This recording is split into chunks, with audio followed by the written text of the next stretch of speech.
Hello and welcome, my name is Blaine Holt and as part of Limitless Sound Studios, today I'll be explaining the process of setting up a template in Ableton.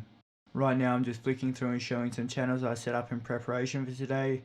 This is not normal, it comes off in Ableton, it is just something I've prepared for this. This is a potential hip hop rap session.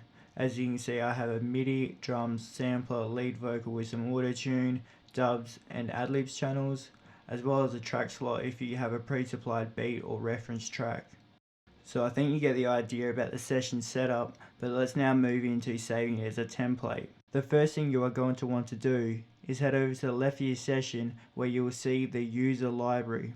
Once that is selected, create a new folder. You must label this folder templates as there is a bit of a cheat code embedded into Ableton. Once you have created and labeled that folder, right click and press show in Finder.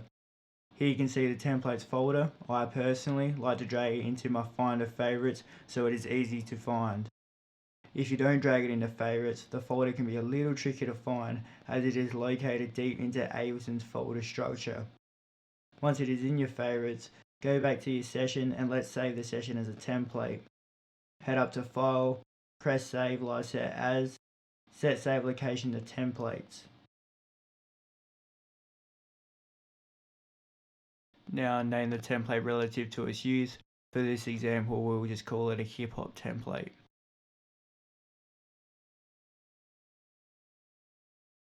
You can see it worked here. Now close your session and let's open Ableton back up. Find and click the Ableton icon to bring it back up.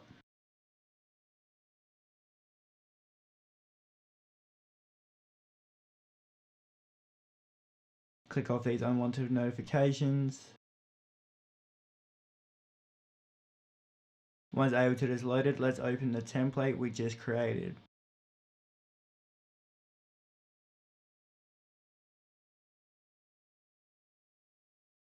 It will be stored in the user library section under our templates folder.